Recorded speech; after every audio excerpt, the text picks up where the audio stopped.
안녕하십니까.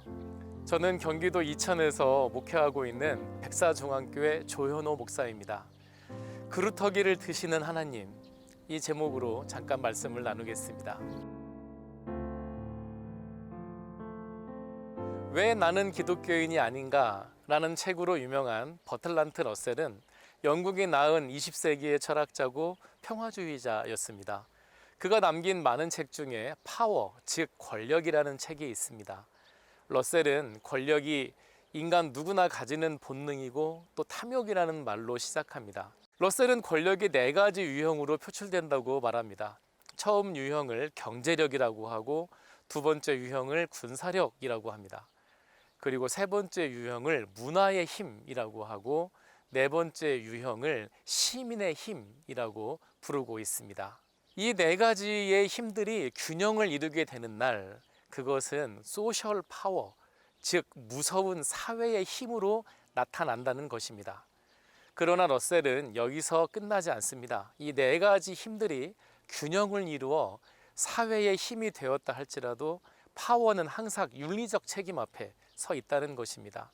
이 파워가 목적을 상실하는 그 순간, 윤리적 책임을 외면하는 그 순간부터 파워는 사람을 죽이거나 남의 것을 빼앗는 소유욕으로 쉽게 전락한다라는 것입니다.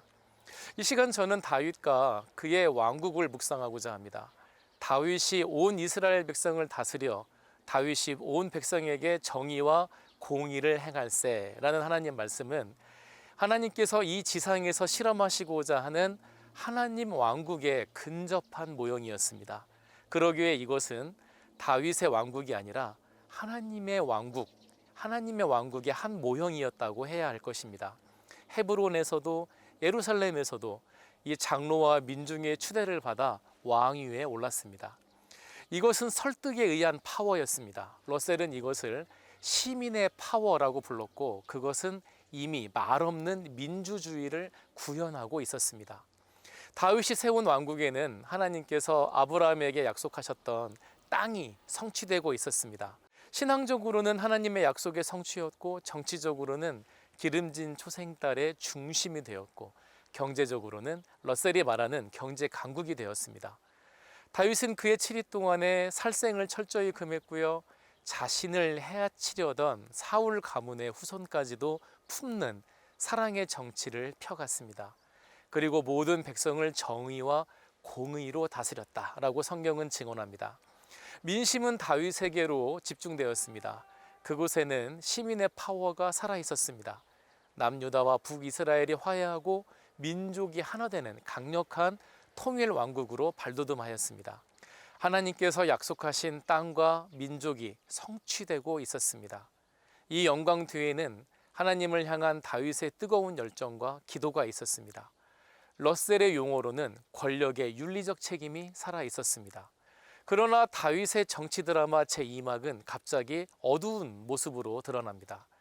사무엘하 12장에서 24장은 그토록 아름답고 고귀하기까지 했던 다윗 왕실이 한순간 살인과 배신과 모반으로 와해되는 비극적 과정을 적나라하게 그리고 있습니다. 그러나 다윗마저 실패한 그 자리, 모든 것이 끝난 듯한 그 자리에서 하나님은 그의 거룩한 구원의 역사를 포기하지 않으시고 이어가십니다. 다윗마저 실패한 그 자리에서 하나님은 그루터기 하나를 드셨습니다. 그것은 모든 것을 포기하고 하나님 앞에 자신을 있는 그대로 내어놓고 자신의 죄를 회개한 다윗의 눈물이었습니다. 그리고 용서하셨습니다. 용서받은 죄인, 여기서 다윗은 죽음을 면하였고 이스라엘 민족을 다시 손 안에 두셨습니다.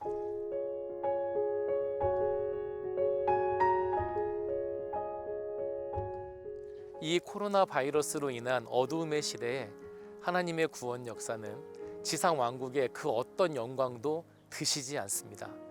오히려 회개하는 한 사람, 참회하는 한 사람, 그 민족과 그 나라와 그 교회, 그 성도 한 사람을 그루터기로 드셔서 그의 구원을 이어가십니다.